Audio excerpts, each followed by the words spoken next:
a little video from the posture workshop, so I'm just going to go through some of the points that we talked about in terms of correcting your standing posture.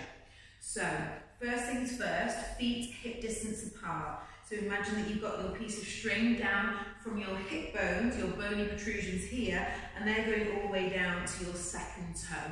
So it's often a bit wider than you think. And then you're going to just line up your ankle bone with your heel.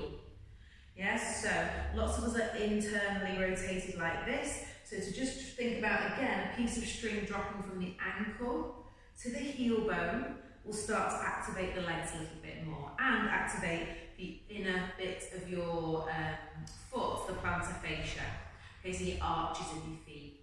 Then you're going to line up your heel with your little toe. Okay, so again, you want to bring it out a little bit further than you think. So that's the line that we're after. All the toes are facing the same way.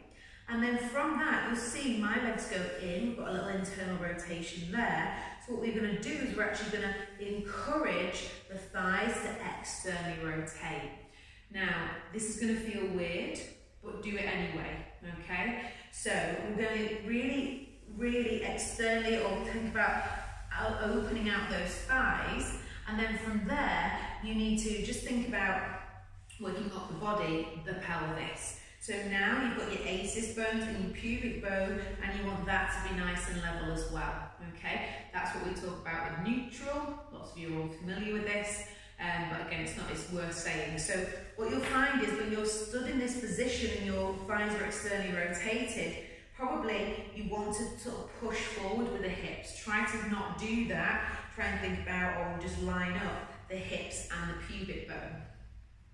Okay, so from there, you're going to work up the body, and now you're going to think about your ribs. Okay, so you put your hands on your ribs, and then what you're going to do is drop the ribs.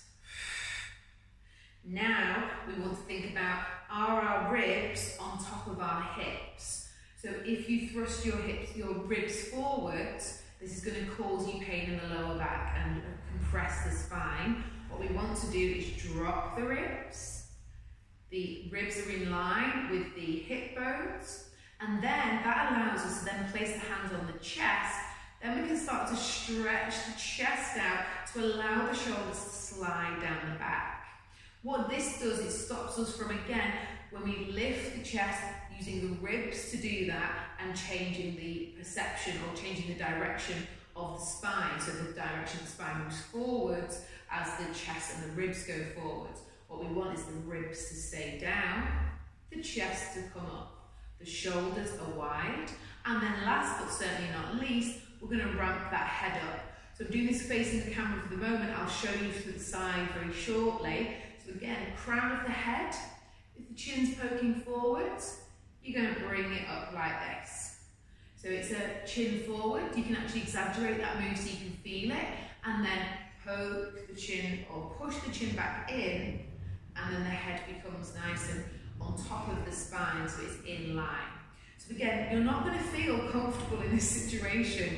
You're going to be working. The legs are switched on, your bottom's switched on, the pelvis is in neutral, the ribs are down, so the abdominals are contracted, the shoulders are working to, again, just gently sliding them down the back and then bringing the head back up.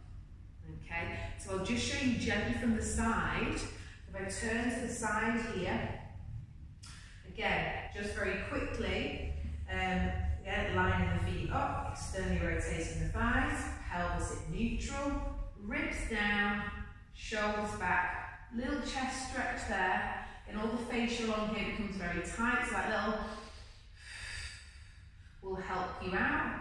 And then again, the chin comes back as you ramp that head up. Do it that way actually. Okay, and that should get you in a good standing alignment. Okay, you can practice this while you're waiting for the kettle to boil, my favourite thing to do, some exercise, or you're going to just check my alignment, or again, when you're waiting for anything, just start with the feet, gently work up the body, and that should start to help you get into a better posture and alignment for the rest of your day. Okay, hope that helps. Thank you so much. See you soon.